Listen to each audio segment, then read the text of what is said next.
Hello and welcome to this webinar on Where Next for EAPs. I'm Eugene Farrell from AXA PPP Healthcare and I'm the mental health lead. Mental health is the largest cause of absence and ill health in the UK. We estimate that it costs around about 74 to 99 billion pounds per annum.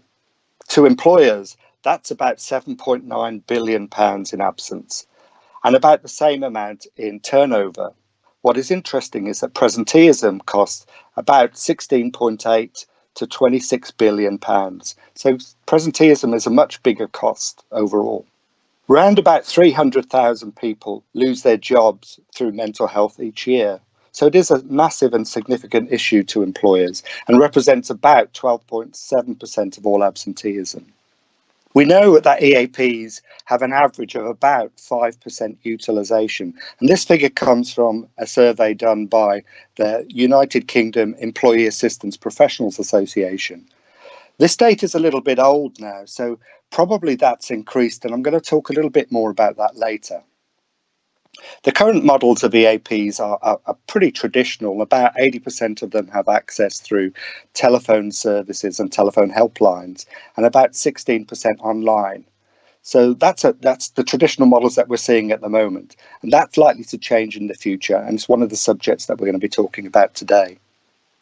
Stigma on mental health is reducing all the time. What we've seen is very high-profile discussions of people talking about mental ill health. That includes the royal family. And that's very much driving much more awareness around mental health, and that's also increasing its utilisation. So as demand increases, it means that there's some challenges to the industry in providing mental health services. Traditional EAPs tend to be very human-led, i.e. there are humans on the end of the phone picking those up and talking to those that are calling in. But what we're seeing now is a growing demand and supply model issue. So as stigma reduces, as people talk more about mental health and as they start to use the services more, that's going to very much drive the utilisation levels up. And that's becoming a problem for the industry overall, as we're already seeing an increased demand for EAP services. So that 5% figure that I talked about earlier in terms of EAP utilisation is likely to go up. And we know anecdotally from our business that that's very much driving up utilisation. So we're seeing much more people calling and really, in terms of what we're needing to provide for services out there on a face-to-face basis, that's become a challenge to provide also. Traditionally, services have been provided by telephone as the initial point of contact, and then we manage those cases through to face-to-face. But other industries are digitised. So if we think about what's happened in things like banking, where it's become very, very digital. Airlines, if you're booking a flight now, that's, and travel, that's very digital. Rail has become very digital. If we look at even transport, like Uber is a digital way of us moving around. But also things like food. We can order food online and digitally. And actually, if you go into McDonald's now, you get the choice between a digital platform where you can just click on the screen and order your meal, or you can go to somebody who's serving. There's a choice of both at the moment. I always tend to go to whichever one is the shortest queue. I don't know about you, but you do get a choice of both. I guess that's sort of an indication of the way the world is moving overall. What we do know is that the world of counselling is, as it's been quite traditional, it's not very tech savvy. So it's been slower to move towards this kind of digitisation. Obviously, we've seen some of it, but it's not very progressive. And the movement towards digitisation has been slow and slower than other industries. And I think that's probably one of the big changes that we're likely to see in the future. It's really a way that we're going to make that change towards meeting the increasing demands. What we do know is that the workplace landscape is changing. So the millennials and Generation Z are increasing, and particularly the millennials are growing. And it's estimated by the year 2020 that millennials will be 35% of the workforce, and that's going to increase and increase. The baby boomers are starting to disappear, so they're probably in their 60s now or beyond. So that will start to decline, and we're seeing a different kind of workforce existing in workplaces. Younger workforces have a different take on mental health. And that's been driven by things like the awareness that we were talking about earlier, the discussions that we were talking about earlier. 53% of younger people are much more comfortable about talking about their mental health. What we're also seeing is a combination of mental health and physical health, and that combination of discussing all of those things together. We know, for example, that about 15% of the workforce at any time has a mental health issue. We also know that, according to a BITC report, that about 6% of the workforce have had a mental health issue for more than 10 years. So, these problems are already existing. There is an increase in mental health in younger people, about 6%, 6 times the increase in mental health. Long-standing mental health in children is starting to emerge, and about 10-fold increase in young adults. Now, this doesn't mean that necessarily that mental health in those groups is increasing, but what it absolutely could mean is that awareness and discussion and presentation of mental health is very much increasing. We also know that suicide is the biggest killer of young men under 45, and that 75% of all mental health issues will begin before the age of 24. So younger people are really, really important in what's happening in mental health. And that difference in attitude, that difference in approach, that more willingness to talk about mental health is very much driving both the utilisation levels and also the different culture in the workplace where we're talking about mental health. But EAPs exist in a mental health continuum. They're not all services that are provided by mental health. So in the continuum, we talk about, at one end, training and awareness through things like mental health first aid, resilience training, mindfulness, that sort of thing. Right the way up to the other end where we've got chronic mental health and enduring mental health problems. So that's talking about moving from healthy at one end to the profoundly unwell at the other end, and all of those in between, all of those sort of services and provisions in between. So it's things like online, where people can self-help and self-source information, apps for self-management and information. EAP counselling fits somewhere in the middle. I guess we need to think about it somewhere between prevention and also treatment. It does a bit of both, actually. And then it leads and can provide assessment and into longer term counselling. And then we've got our more treatment end, which is things like CBT, psychiatry, drugs and that sort of thing, and maybe inpatient treatment. So there's a broad range of mental health rather than we're thinking about mental health as just being one thing. So what is this going to mean for EAPs? How are they going to adapt and how are they going to survive? Well, digitisation will definitely increase the audience and create a wider reach. It may well help in managing delivery costs and could help with early stage diagnosis. Imagine if people can get into digital tools which can help them understand their mental health, then that's going to help them in a much earlier stage in understanding their mental health and possibly any kind of diagnosis around that. But we also know that younger people have a preference for digitisation. So a typical 15-year-old will have spent years already on the internet since probably the age of 10 or below, hours a week on the internet. So it's become completely normalised for younger people. We know that there are high levels of satisfaction with younger people in using services that are things like video and internet delivered.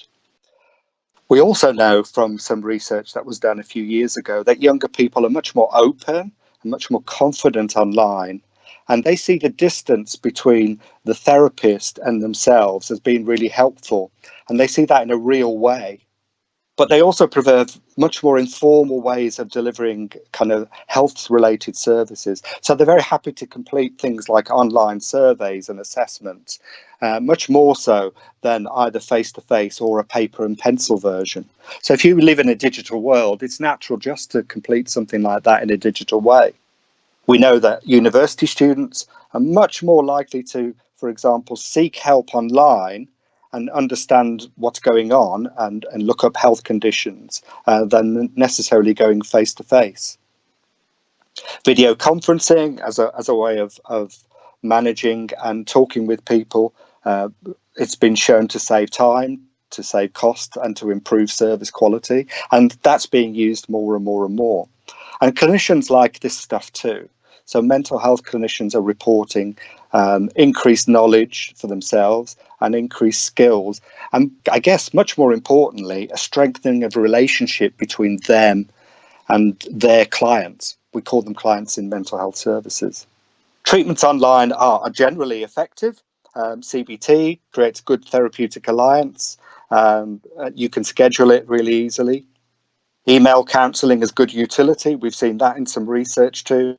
And I guess in the past we thought that delivering services digitally would create the same amount of work and time, or perhaps a little bit more. But as we've got used to these services more and more, what we're finding is less clinicians' time is needed than compared to telephone-based services. What is really interesting to note is that young people, when they're composing their emails or their responses to clinicians, they really think about what they're writing. It's not a kind of light-hearted or dismissive way of doing things. They feel the clinician is present, listening and thinking about them.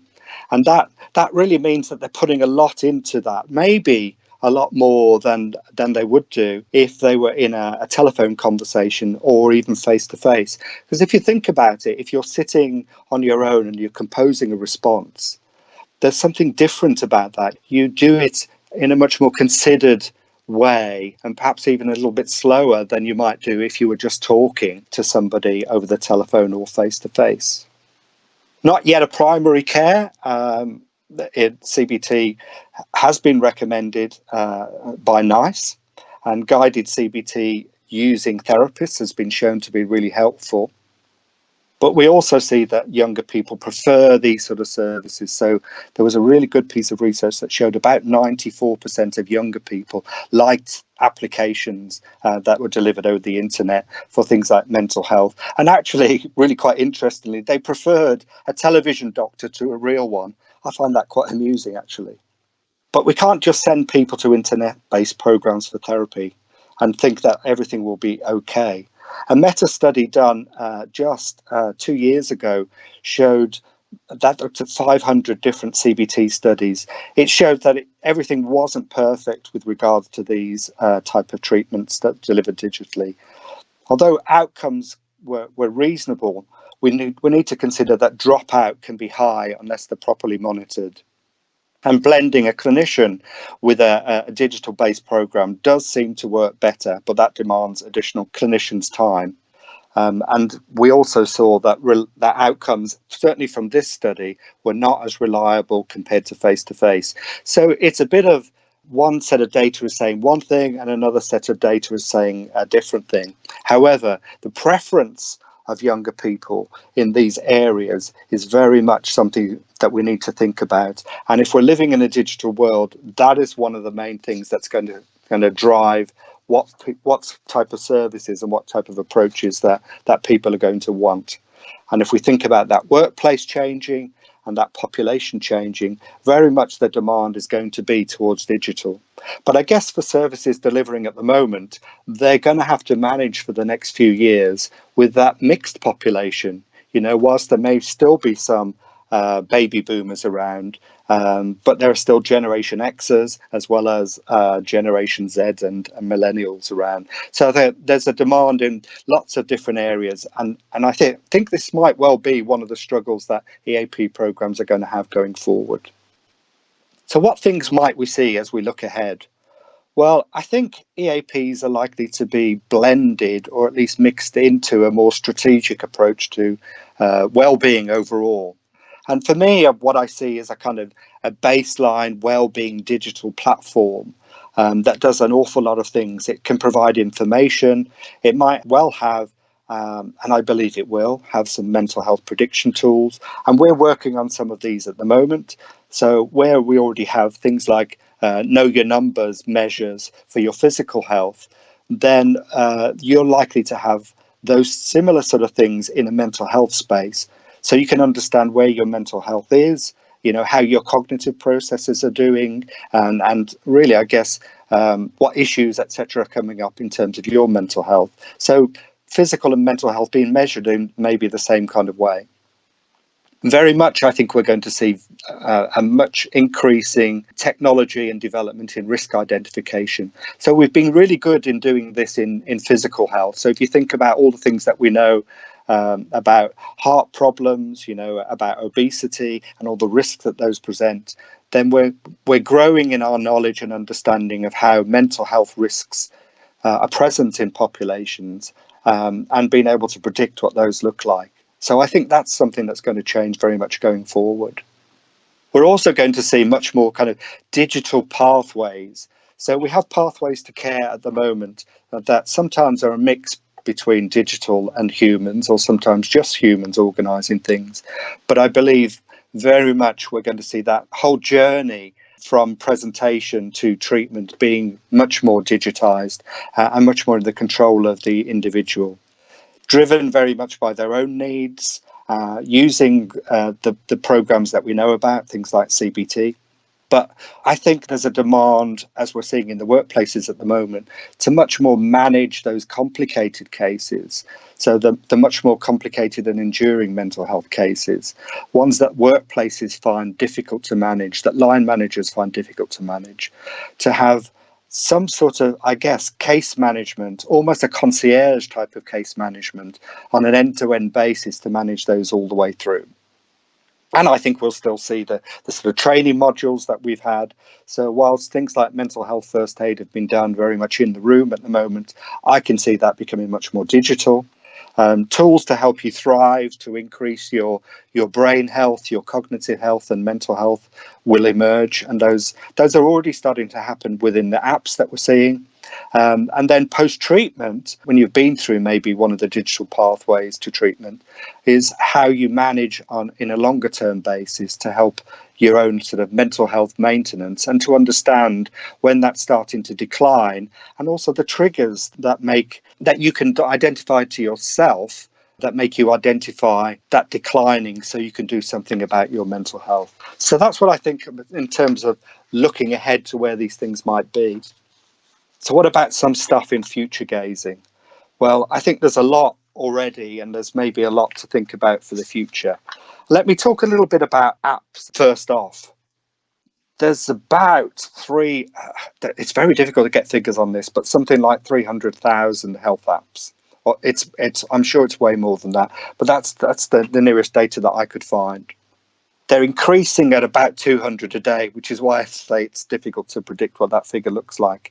About a third of those apps are mental health apps, and they help with things like anxiety, depression, mindfulness. All of those can and will be used. But there are many things to consider about apps. One has to, if we're going to use apps in this space, they need to be evidence-based. And I've seen apps where studies have been done for those populations on very, very low numbers of people. So, doing a study on a dozen people and then saying that your app is evidence-based, I don't think is really good enough. The apps need to be sensitive to the language that people are using, to the mental health conditions that they're looking at, and be able to identify and work with those if that's what it's identified to do. They need to be safe. So, they need to come from a good clinical background and be safe for the user to use. I guess we always need to consider that they need to be secure. So that data has to be secure. And there are some apps already in the NHS digital library. I think if I remember correctly, I think there's about 18 of them, I think, when I looked last. And they range from, sort of mental health predictors through to mindfulness, and some self-harm apps in there, as well as CBT. So there's a range of them that are assessed, that they are evidence-based, that they are safe to use, and they're in that NHS digital library. But if you think about it, 300,000 apps, of which 100,000 of them are going to be mental health related. There's only 18 in the NHS digital library. That kind of says a lot about where these things are at. But they are widely used. And they're used regularly. A study done a couple of years ago showed that people who already had a diagnosis of anxiety and depression were already using apps. They ranged between 2 and 10 apps that they were using. So 75% of them had an app already. The average overall was just over 2, but as I said, they range between 2 and 10. 62% of people were using them every day. and 26% for their mental health. What is really interesting is that 92% were using free apps. So they're able to provide training, information, health tracking, and they build habits around things. Apps are definitely already being used. I came across a really interesting app called IntelliCare, which is an app that recommends other apps, which is interesting if you think about it. So it learns how people use apps, and it's got a whole suite of different apps that it uses. And in the study that was done on this particular this particular area, 90% of people who'd used this completed an 8-week program, and they used nearly 200 apps over 8 weeks. So it's a broad range of different apps. And 95% of those people downloaded 5 or more apps. So that's way more than that study that I talked about earlier, where they were only using 2 apps. What this study showed is there was a substantial reduction in their mental health measures, the PHQ-9 and GAD-7, which are both measures of mental health. It also increased loyalty to the apps by about 2 to 5 times. So apps are definitely being used. They have a place, and we're downloading them. I think we're downloading about 9 billion downloads of health apps already. But we also need to think about how those apps could be used. How do they fit into the sort of things that I talked about earlier, into other health services? The interoperability, the flow of data. We need to think how you can move data from maybe inside an app to another clinician to assess as somebody moves through a digital journey. And some of that needs to be thought through. We're already doing some of it at the moment. It is a challenge, but it's something that we're already working on. So what about chatbots then? Well, I think they're very much going to be part of the future of EAPs. They don't have an unconscious bias. You don't need to pay them. Once developed, they work all the time. They don't get tired, but they're not necessarily reliable yet. So we're going to see more developments in that. There was a study that showed that an AI system predicted the outcome of psychosis 1 year ahead, much better than humans. So there is definitely something in that. And a study followed 400 people at high risk of depression and psychosis.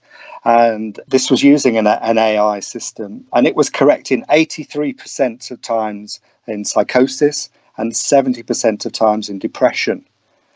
There was also an IBM study that looked at the prediction of psychosis from speech patterns, and it was found that was 83% accurate. So certainly this technology has something to offer, and in its development, there's going to be a lot more that we're going to see here, I think. Ellie is a chatbot that analyzes things like your gaze, your body language, your speech, etc. And it's used to treat PTSD. It was developed from a program called SimCoach, which was a virtual therapist. And SimCoach was developed by the US Centers of Excellence, the US Defense Centers of Excellence for Psychological Health. That was used in the context of veterans returning from deployment, and it's used in the context of PTSD. And SimCoach actually was developed into the Braveheart program, which was a kind of virtual environment. And I was fascinated to see how this worked. What they did was they got the veterans into their uniform. They put the weapon in their hands. They put some VR, virtual reality goggles on them. And using this program, they were able to walk them down the kind of roads where they did patrols. They could set up IEDs. They could set off attacks. They were able to bring these veterans almost into that very same environment. And it's almost using that gaming technology. It's not quite gamification as such, but it's using that gaming technology, that visual and virtual technology, to bring that person back into that world that they experienced in the past. And with the therapist being present with them, then they're able to help them with their mental health and their PTSD reactions. So that's been developed into various different ways. And Ellie is the kind of latest version of that, which, as I said, analyzes your gaze and your body language, and also listens to your speech, and is able to diagnose PTSD. So I think chatbots and AI are developing. We're going to see more of that as we move forward. They're just not quite there yet. So whilst they can be used maybe in a sort of customer service way at the moment to get people from one service to the next and maybe form part of the digital journey, they're not quite there in terms of a therapeutic situation or being used in therapy. But that will come, I think, in time, although I'm not entirely sure that they would truly understand the kind of subtleties of language that a therapist would understand in being in the room or on the telephone. Compared to a human, I don't think an artificial intelligence chatbot would be as cleverly programmed. But I might be wrong. In the future, that might well change, and they may well understand language in a different way. So I hope that you've enjoyed that presentation and you've learned a little bit more about our thoughts for the future. I've got a couple of questions that have come in, and I just want to deal with those first before we go. And the first question is, will EAP still exist in the future? Well, I guess, and my take on this is maybe or maybe not. I'm not really sure. Maybe not in their current form. So we may well unbundle some of the services into kind of those digital services that I talked about earlier. But it's very much dependent upon that being developed more. But they may become much more part of a well-being program, and perhaps not labelled necessarily in the same way as we have it at the moment, be an EAP program, but just become part of a mental health support program in the workplace as a normal part of well-being. So that's what I think of that one. Second question that's come in, let me just read this one. It says, can counselling be done on a smartphone? Well, it can already be done on a smartphone. So there are some CBT training and counselling, a very kind of clinical-based counselling programs that can be already done on a smartphone. So you could do that while you're travelling along. You could do that in the workplace. You could do that at home. So that's already possible. As to other counselling, well, I guess so. I mean, we're seeing the emergence of live chat platforms. So there's no reason why you couldn't do that on a smartphone. And certainly those platforms are capable of doing that. I guess for me is, would that be okay to do while you're moving, while you're mobile, while you're on the bus or the train? I don't know the answer to that one necessarily. It's perfectly possible, in the same way that you chat to somebody while you're traveling. You might do that already with on your smartphone. Why couldn't you do that with your therapist? I don't think it would be clever to try and do it while you're driving, etc. But certainly while you're moving around, that's perfectly possible. I have another question. Do you see a time where humans would not be involved in counselling? Well, I think, as I said earlier, I'm not sure we're quite at that development yet. I'm not sure we're at a time or a place where almost robots can take over that kind of therapeutic part. I think we always need to be overseeing that. So I'm not ready to say yes that humans would not be involved. But AI is developing, so let's have a look and let's see. Okay, and I have another question here, which is mental health increasing? Well, I think anecdotally we know that there's more awareness around mental health, and we think that this is very much driving demand for mental health services. Young people particularly are much more confident to talk about their mental health. They're much more willing to come forward and use the services around mental health. But that doesn't necessarily mean that in that population of people that mental health is necessarily increasing. Although, there is lots of data to show that we are seeing some increases in mental health, and the government's own data is produced every 4 years, and actually the latest set of data hasn't come out yet. So we haven't necessarily seen that data showing an increase in mental health in our population. And even when that data is produced, it will still be old anyway. So we it's not entirely reliable.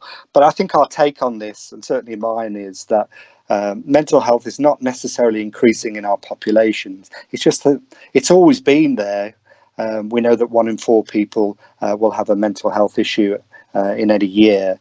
But actually, 75% of people are not necessarily coming forward for treatment. So if awareness is increasing, if stigma is reducing, and if people are much more confident to come forward for treatment, then what we're going to be seeing is I guess that mental health that's already there, but coming into treatment much more. So not increasing necessarily, but increasing in demand for services. And that's it for me today. I hope you've enjoyed this presentation on where next for EAPs, and I hope that you'll come back and join us for another webinar in the future.